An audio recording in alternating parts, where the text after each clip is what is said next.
السلام علیکم ورحمۃ اللہ وبرکاتہ۔ الحمد للہ نحمده ونستعینه ونستغفره ونؤمن به ونتوکل علیہ ونعوذ باللہ من شرور انفسنا ومن سیئات اعمالنا من يهده الله فلا مضل له ومن يضلله فلا هادي له ونشهد ان لا اله الا الله وحده لا شريك له ونشهد أن سيدنا ومولانا محمدا عبده ورسوله وصلى الله تعالى على خير خلقه محمد وآله وأصحابه وبارك وسلم تسليما كثيرا كثيرا. أما بعد، فقد قال الله تبارك وتعالى في القرآن المجيد والفرقان الحميد: فأعوذ بالله من الشيطان الرجيم، بسم الله الرحمن الرحيم. حامیم والکتاب المبین انا انزلناه فی لیلۃ مبارکہ انا کنا منذرین. صدق اللہ العظیم. وعن علی بن ابی طالب رضی اللہ تعالی عنہ قال قال رسول اللہ صلی اللہ علیہ وسلم: اذا كانت ليلة النصف من شعبان فقوموا ليلها وصوموا نهارها فإن الله تعالى ينزل فيها إلى السماء الدنيا فيقول: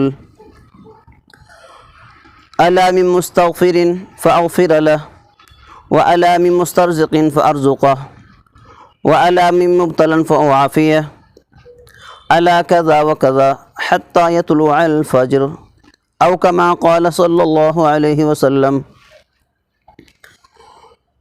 محترم ناظرین، ماشاءاللہ الحمدللہ شعبان کا برکتوں والا مبارک مہینہ چل رہا ہے، اور شعبان کے بعد ماہ رمضان بڑی ہی فضیلت و برکتوں والا مہینہ آنے والا ہے. نبی کریم صلی اللہ علیہ وسلم نے امت کو یہ تعلیم دی ہے کہ وہ ماہ رمضان کی بہت پہلے سے تیاری کریں، اور حقیقت میں شعبان کے مہینے میں چاہے شب برات ہو یا اس کا کوئی بھی عمل ہو، یہ ماہ رمضان کا استقبال ہے اور اس کی تیاری کا ایک موقع ہے. آج ماہ شعبان کی 12 تاریخ ہے، اور بہت جلد ہمارے سامنے، پوری امت کے سامنے، ماہ شعبان کی 15ویں رات، جس کا مشہور نام شب برات ہے، وہ آنے والی ہے. شب برات سے متعلق کچھ باتیں بہت آسان انداز میں ناظرین کے سامنے پیش کر رہا ہوں. شب برات، شب کا معنی رات کا ہے، اور برات کا مطلب بری ہونا، یعنی ایسی برکت والی اور ایسی مبارک رات ہے کہ اگر مسلمان، اللہ کا نیک بندہ، اس رات کے اندر عبادت کر لے اور اللہ کی طرف سے توفیق مل جائے تو وہ گناہوں سے بری ہو جاتا ہے، پاک صاف ہو جاتا ہے. اسی مفہوم کے اعتبار سے اس رات کا نام شب برات رکھا گیا ہے. قرآن پاک کی سورہ دخان کی شروع کی آیات میں بعض مفسرین کی تفسیر کے مطابق اسی رات کا، شب برات کا، شعبان کی 15ویں رات کا تذکرہ ہے. اور نبی کریم صلی اللہ علیہ وسلم کی بہت سی احادیث میں، متعدد احادیث میں، تقریباً 17 صحابہ کرام سے اس عنوان پر اور اس موضوع پر روایتیں، احادیث موجود ہیں. لیکن اس سے پہلے میں یہ بات عرض کر دوں کہ شب برات کے عنوان سے امت کا ایک طبقہ افراط میں مبتلا ہے اور ایک طبقہ تفریط میں مبتلا ہے. یعنی امت کا ایک طبقہ تو اس حد تک اس شب برات سے متعلق انکار پر اور ہٹ درمی پر چلا گیا کہ انہوں نے کہا کہ اس شب برات کی اور اس رات کی کوئی حقیقت نہیں ہے اور اس سے متعلق کوئی بھی حدیث ثابت نہیں ہے اور قرآن میں حدیث میں اس کا کوئی تذکرہ نہیں ہے اور شب برات کے نام سے کوئی چیز نہیں ہے۔ جو امت کا یہ طبقہ اس حد تک پہنچ گیا اور بالکل انکار کر دیا تو ظاہر بات ہے یہ طریقہ غلط ہے، اور جتنی حدیثیں چاہے وہ ضعیف حدیثیں ہوں لیکن ان کا مجموعہ حسن تک جا پہنچتا ہے، اور بہت ساری حدیث اس سلسلے میں مروی ہیں، ان تمام کا انکار لازم آئے گا اور ان تمام کی کوئی بھی توجیہ اور جواب ان کے پاس نہیں ہے، اور یہ امت کا طبقہ غلطی پر ہے اور انہوں نے بالکل اس چیز کا انکار کر دیا ہے۔ ان کے ہاں اس رات میں اس کا کوئی تذکرہ نہیں اور اس کا کوئی بھی پیغام امت کے نام ان کے پاس اس سلسلے میں کچھ نہیں ہے، انہوں نے سرے سے اس کا انکار کر دیا ہے۔ اور ایک طبقہ امت کا اس سلسلے میں حد سے آگے نکل گیا ہے اور حدیث میں، روایات میں اور کتابوں کے اندر جو شب برات کے اعمال اور شب برات سے متعلق جتنا کچھ بتایا گیا تھا اس سے آگے بڑھ گیا، اور امت کے ایک طبقے نے اس کو رمضان کی رات سے بھی زیادہ، یہاں تک کہ اس کا نام عید بنا دیا اور شعبان کی عید کے نام سے اسے تعبیر کر دیا، اور عید کے لیے جیسی تیاری کی جاتی ہے ویسی تیاری کرتے ہیں، اور ایسے غلط اعمال اور ایسے رسم و رواج اس رات کے اندر شامل کر دیے جو بالکل قرآن و حدیث کے خلاف ہیں اور شریعت کے خلاف ہیں، ان کی اجازت اس رات کے اندر نہیں ہے، وہ سب رسم و رواج غلط ہیں۔ اور ایک طبقہ امت کا درمیانی طبقہ ہے، اور اللہ نے اس امت کا مزاج معتدل بنایا ہے، اور قرآن میں اللہ تعالیٰ نے باضابطہ اس امت کی تعریف کی ہے، وَكَذَلِكَ جَعَلْنَاكُمْ أُمَّةً وَسَطًا لِتَكُونُوا شُهَدَاءَ عَلَى النَّاسِ، امتًا وسطا اللہ تعالیٰ نے کہا ہے کہ ہم نے اس امت کو امت وسط، درمیانی معتدل امت بنایا ہے، یہ اس امت کا مزاج ہے، اور جو قرآن و حدیث کے صحیح نہج پر اور اسلام کی صحیح تعلیم پر جو امت کا طبقہ چل رہا ہے وہ یہی طبقہ ہے کہ جتنا ثابت ہے قرآن میں، حدیث میں اور شریعت میں صرف اتنا ہی عمل کرتے ہیں، اور جہاں تک اجازت ہے وہیں تک جاتے ہیں، اس سے آگے تک نہیں جاتے۔ تو قرآن و حدیث کی روشنی میں اور تمام روایت کو سامنے رکھ کر جو بڑے بڑے صحابہ کرام سے روایتیں مروی ہیں، حضرت ابوبکر صدیق رضی اللہ تعالیٰ عنہ کی روایت ہے، اماں عائشہ رضی اللہ تعالیٰ عنہ کی روایت ہے، حضرت علی رضی اللہ تعالیٰ عنہ کی روایت ہے، بڑے بڑے صحابہ کرام سے اس سلسلے میں روایت منقول ہیں اور حدیث کی مشہور کتابوں کے اندر بھی موجود ہیں۔ سنن ترمذی کے اندر امام ترمذی نے نقل کی ہے، سنن ابن ماجہ کے اندر روایت موجود ہے، یہ صحاح ستہ حدیث کی بڑی کتابوں کے اندر شامل ہیں، اور اس کے علاوہ بہت ساری کتابوں کے اندر جو حدیث کی مشہور کتاب کہلاتی ہیں ان کے اندر روایت موجود ہیں۔ ان تمام کا خلاصہ اور ان تمام کو سامنے رکھ کر جو چیز امت کے سامنے پیش کرنے کے لائق ہے اور جس پر ہر مسلمان کو، ہر امتی کو عمل کرنا اور اپنی سعادت سمجھنا ضروری ہے، وہ مختصر انداز میں، آسان انداز میں ناظرین کے سامنے پیش کر رہا ہوں۔ سورہ دخان کی آیات میں وَفِيهَا يُفْرَقُ كُلُّ أَمْرٍ حَكِيمٍ، اس آیت کے تحت بعض مفسرین نے یہ نقل کیا ہے کہ اس رات میں آنے والے پورے ایک سال کی تقدیر اور قسمت لکھی جاتی ہے، اور لوح محفوظ سے نقل کر کے فرشتوں کے حوالے کی جاتی ہے، اور دنیا کے اندر جو کچھ ہونے والا ہے ان تمام کی تقسیم اور وہ تمام امور فرشتوں کے حوالے کیے جاتے ہیں،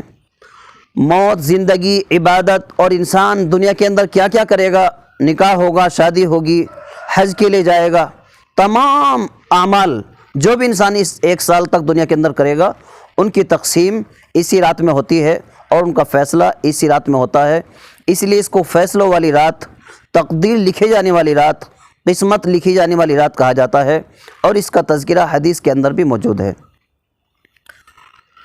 تو ایک اعتبار سے شب برات کی فضیلت اور اہمیت اس وجہ سے بھی بڑھ جاتی ہے کہ آنے والا مکمل 1 سال اس کا بجٹ اسی رات میں طے کیا جاتا ہے۔ اب جو بندہ اس رات کے اندر اللہ کی طرف متوجہ ہوگا، اللہ تعالیٰ کی عبادت میں مشغول ہوگا، اللہ سے دعائیں کرے گا، نماز میں مشغول ہوگا، ذکر میں، تلاوت میں، اور اللہ کی طرف کسی بھی انداز میں متوجہ ہوگا، تو اس بندے کو اللہ سے یہ امید رکھنی چاہیے کہ انشاءاللہ آنے والے مکمل 1 سال میرے لیے بھلائی کا اللہ فیصلہ کریں گے، خیر کا فیصلہ کریں گے، اچھے کام، نیک اعمال کا میرے لیے اللہ تعالیٰ فیصلہ کریں گے، اس کا آنے والا سال انشاءاللہ کامیاب ہوگا۔ یہ بھی ایک اہم فضیلت اور اہم کام اس شب برات سے متعلق ہے۔ باقی کرنے کے جو کام احادیث کی روشنی میں ہر امتی کے لیے جو بتائے جاتے ہیں، اور ہر زمانے کے جو بڑے بڑے علماء کرام جن کی شریعت پر گہری نظر ہے اور جو پورے عالم کے اندر جن کی بات کو تسلیم کیا جاتا ہے، اور قرآن و حدیث کے سلسلے میں ان کی بات حرف آخر اور معتبر ان کی بات سمجھی جاتی ہے، چاہے اس زمانے کے ہوں چاہے اس زمانے سے پہلے کے ہوں، ان تمام کا اس بات پر اتفاق ہے کہ اس رات سے انکار ہرگز نہیں کیا جا سکتا،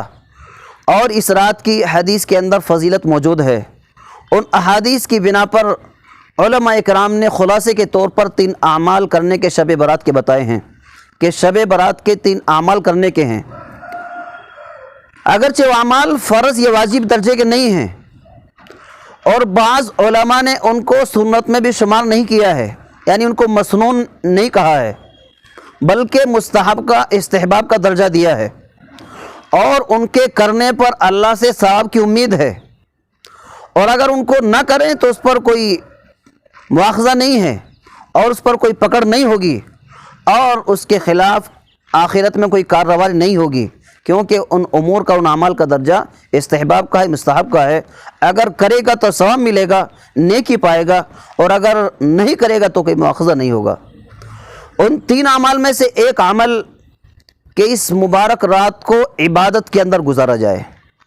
ایک کام اس رات کا، شب برات کا، کہ اس مبارک رات کو عبادت کے اندر گزارا جائے۔ عبادت کا مفہوم بہت وسیع ہے، اگر ہم دعا کر رہے ہیں تو یہ بھی عبادت ہے، تلاوت کر رہے ہیں یہ بھی عبادت ہے، ذکر کر رہے ہیں تو یہ بھی عبادت ہے، نماز کے اندر مشغول ہیں یہ بھی عبادت ہے، صدقہ خیرات دے رہے ہیں یہ بھی عبادت ہے، کھانا پکا کر غریبوں میں بانٹ رہے ہیں تو یہ بھی عبادت ہے۔ تو اس طرح اس رات کو نیک اعمال میں، عبادت میں گزاریں۔ جو روایت حضرت علی رضی اللہ تعالیٰ عنہ کی میں نے پڑھی ہے، ابن ماجہ کی روایت ہے، اس کے اندر نبی کریم صلی اللہ علیہ وسلم نے یہ ارشاد فرمایا ہے، اذا کانت لیلۃ النصف من شعبان، کہ جب شعبان کی 15ویں رات ہو، آدھے شعبان کی، یعنی شعبان کی 15ویں رات ہو، فقوموا لیلہا، تو اس رات میں قیام کرو، یعنی عبادت کرو، اور اس رات کو عبادت میں گزارو۔ تو اس رات کا ایک خاص عمل جو اس حدیث سے ثابت ہوا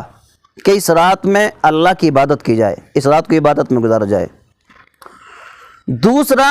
شب برات کا عمل وصوموا نہارہا، اسی روایت کے اندر پھر فرمایا اذا کانت لیلۃ النصف من شعبان فقوموا لیلہا کے بعد وصوموا نہارہا، کہ اس رات کے بعد جو آنے والا دن ہے، شعبان کی 15 تاریخ جس دن کے اندر پڑے گی، اس دن کا ایک روزہ رکھا جائے، ایک روزہ رکھا جائے۔ یہ روزہ فرض یا واجب نہیں ہے، یہ روزہ مستحب ہے، اس روزے پر رکھنے پر ثواب ملے گا، اور یہ روزہ ایام 20 کے اندر بھی داخل ہے، جو نبی کریم صلی اللہ علیہ وسلم کی سنت ہے کہ ہر مہینے کی چاند کی 13، 14، 15 تاریخ ایام 20 کہلاتی ہے، اور ان دنوں میں ان تاریخوں میں نبی کریم صلی اللہ علیہ وسلم روزہ رکھا کرتے تھے۔ اور حدیث کے اندر بہت ساری احادیث کے اندر روایت موجود ہے کہ نبی کریم صلی اللہ علیہ وسلم ماہ رمضان کے بعد سب سے زیادہ کثرت کے ساتھ روزے شعبان کے مہینے میں رکھتے تھے، کثرت سے روزے رکھتے تھے۔ تو جو مسلمان شعبان کے کسی بھی دن میں روزہ رکھ رہا ہے تو وہ نبی کریم صلی اللہ علیہ وسلم کی مبارک حدیث پر عمل کر رہا ہے، اور اس کو اجر و ثواب کی امید رکھنی چاہیے۔ تو شعبان کی 15 تاریخ کا ایک روزہ رکھا جا سکتا ہے، اور یہ روزہ مستحب ہے، اور حدیث سے بھی ثابت ہے، اور دوسری احادیث کے مفہوم سے بھی اس کا ثبوت ملتا ہے۔ وصوم نہارہا، پھر اس کی مزید فضیلت نبی کریم صلی اللہ علیہ وسلم بیان فرماتے ہیں کہ اس مبارک رات میں اللہ تعالیٰ سب سے نیچے کے آسمانی دنیا پر نازل ہوتے ہیں، اور اللہ تعالیٰ سب سے نیچے کے آسمان پر آ کر ارشاد فرماتے ہیں فَإِنَّ اللَّهَ تَعَالَى يَنزِلُ فِيهَا إِلَى السَّمَاءِ الدُّنْيَا فَيَقُولُ، اللہ تعالیٰ ارشاد فرماتے ہیں، اللہ کی طرف سے اعلان ہوتا ہے اس مبارک رات میں، أَلَا مِن مُسْتَغْفِرٍ فَأَغْفِرَ لَهُ، ہے کوئی مغفرت چاہنے والا کہ میں اس کی مغفرت کروں؟ یا اللہ کی طرف سے اعلان ہو رہا ہے، اور اللہ تعالیٰ عرش سے آسمانی دنیا پر آ کر یہ اعلان فرما رہے ہیں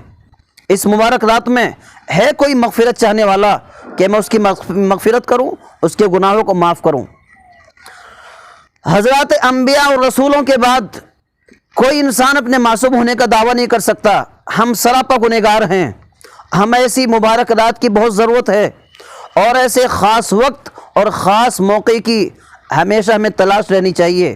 اور ایسے موقع کو غنیمت سمجھنا چاہیے۔ ہم سراپا گنہگار ہیں، ہم سے رات دن گناہ ہوتے ہیں، ایسی مبارک رات اللہ تعالیٰ کی طرف سے ہم جیسے گنہگاروں کے لیے اسی لیے عطا کی گئی کہ اللہ تعالیٰ سے اپنے گناہ معاف کرا لیں، اپنا معاملہ اللہ کے سامنے رکھیں، اور اپنے گناہوں پر ندامت کریں، روئیں، توبہ کریں، استغفار کریں۔ اللہ تعالیٰ گنہگاروں کو معاف کرنے والا ہے، اللہ تعالیٰ اس امت پر بہت ہی رحم و کرم کا معاملہ کرنے والا ہے، اور اسی رحم و کرم کے صدقے میں اللہ نے اس امت کو یہ رات دی ہے۔ مزید اللہ تعالیٰ انسانوں کی ضرورت اور ان کے اعمال کا نام لے کر اعلان فرماتے ہیں الا من مسترزق فارزق، ہے کوئی روزی چاہنے والا، ذریعہ معاش مانگنے والا، ہے کوئی روزی چاہنے والا کہ میں اس کی روزی عطا کروں۔ روزی رساں اور روزی دینے والی ذات صرف اور صرف اللہ کی ہے، اور ہمارے سارے کاروبار، سارے بزنس، ساری تجارتیں، سب کچھ ایک ذریعہ اور سبب ہے، اور اصل حقیقت میں روزی پہنچانے والا، روزی دینے والا صرف اللہ ہے۔ وہی اللہ اس مبارک رات میں اعلان کر رہے ہیں الا من مسترزق فارزق، ہے کوئی روزی چاہنے والا، روزی مانگنے والا کہ میں اسے روزی عطا کروں اور میں اس کو روزی پہنچاؤں۔ اللہ تعالیٰ کی طرف سے اعلان ہو رہا ہے، اللہ خود اپنے بندوں سے پوچھ رہے ہیں۔ بہت سارے لوگ اس سلسلے میں پریشان ہیں، اور طرح طرح کی تدبیریں اور کوششیں کرتے ہیں، اور ان میں کامیابی نہیں ملتی۔ ایسے بندوں کے لیے یہ مبارک رات اللہ کی طرف سے ایک انعام ہے، اور اللہ تعالیٰ کی طرف سے خاص موقع ہے، اس کو غنیمت سمجھ کر اپنی ضرورت اللہ کے سامنے رکھیں، اور اللہ تعالیٰ سے روزی مانگیں، اللہ تعالیٰ سے حلال ذریعہ معاش، حلال کمائی کا ذریعہ، حلال کاروبار، حلال تجارت اللہ تعالیٰ سے مانگیں۔ اللہ تعالیٰ کی طرف سے عنایت ہوگا، اور اللہ تعالیٰ ان کے بارے میں خیر کے فیصلے فرمائیں گے، اور اللہ تعالیٰ ان کو اچھی زندگی کا فیصلہ فرمائیں گے۔ اس کے بعد فرماتے ہیں الا من مبتلا وعافیہ، ہے کوئی کسی پریشانی میں گرفتار، ہے کوئی کسی مرض میں، کسی پریشانی میں مبتلا کہ میں اس کو عافیت دوں، اس کو سکون پہنچاؤں۔ شفا دینے والا، پریشانی دور کرنے والا صرف اور صرف اللہ ہے۔ وہی اللہ تعالیٰ اس مبارک رات میں اعلان فرما رہے ہیں، ہے کوئی مجھ سے شفا مانگنے والا، ہے کوئی مجھ سے پریشانی دور کرنے کی فریاد کرنے والا کہ میں اس کی پریشانی دور کروں اور اس کو عافیت دوں، اس کی پریشانی دور کروں۔ الا کذا و کذا، اسی طرح انسان کی ضرورت کی فلاں فلاں چیزوں کے نام لے کر اللہ تعالیٰ اعلان کرتے ہیں کہ ہے کوئی انسان اپنی فلاں ضرورت میرے سامنے پیش کرنے والا کہ میں اس کی فلاں ضرورت پوری کروں۔ انسانوں کی ضرورتوں کے نام لے لے کر خود اللہ تعالیٰ انسان کو بلا رہے ہیں، پکار رہے ہیں، اور پوری رات اللہ کی طرف سے یہ اعلان ہوتا ہے اللہ قضا و قضا حتیٰ یطلع الفجر، صبح صادق تک، طلوع فجر تک اللہ تعالیٰ کی طرف سے یہ اعلان ہوتا رہتا ہے، اللہ تعالیٰ کی طرف سے یہ اعلان ہوتا رہتا ہے، اور صبح صادق تک، طلوع فجر تک اس مبارک رات کا سلسلہ، اس کی رحمتیں، برکتیں اللہ تعالیٰ کی طرف سے اترتی رہتی ہیں، برستی رہتی ہیں، اور یہ سلسلہ طلوع فجر تک، صبح صادق تک یہ چلتا ہے۔ تو اس حدیث کی روشنی میں اور دوسری احادیث کی روشنی میں یہ اعمال ثابت ہو رہے ہیں کہ اس رات کو عبادت میں گزارا جائے، اس رات کے بعد جو دن آنے والا ہے اس دن کا ایک روزہ رکھا جائے۔ اور ایک روایت حضرت عائشہ رضی اللہ تعالیٰ عنہ سے مروی ہے، حضرت عائشہ رضی اللہ تعالیٰ عنہ فرماتی ہیں کہ ایک رات میں نے نبی کریم صلی اللہ علیہ وسلم کو تلاش کیا تو گھر کے اندر نہیں پایا، تو پھر تلاش کیا تو نبی کریم صلی اللہ علیہ وسلم جنت البقیع میں قبرستان کے اندر ہیں، اور وہاں کے جتنے مرحومین آرام کر رہے ہیں ان کے لیے دعائے مغفرت کر رہے ہیں۔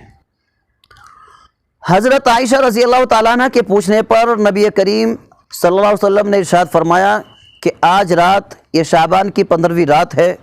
اور اس میں اللہ تعالیٰ قبیلہ کلب کی بکریوں کے بالوں سے زیادہ لوگوں کی مغفرت کر دیتے ہیں۔ تو قبرستان میں جتنے مرحومین آرام کر رہے ہیں ان کے واسطے نبی کریم صلی اللہ علیہ وسلم وہاں پر جا کر ان کے لیے مغفرت کی دعا کر رہے ہیں، استغفار کر رہے ہیں۔ تو اس حدیث کی بنا پر شب برات کا ایک عمل مرحومین کے لیے ایصال ثواب، ہمارے باپ دادا پردادا نانا نانی اور خاندان کے رشتہ داروں میں سے جتنے لوگ اللہ کو پیارے ہو چکے ہیں ان تمام مرحومین کے لیے، اور خاص طور پر جن کا ہمارے اوپر زیادہ حق ہے،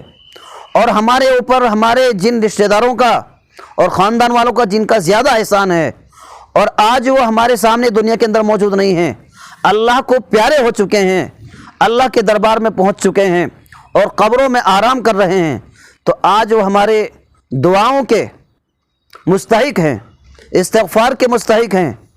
اور ہمارے ایصال ثواب کا انتظار کرتے ہیں،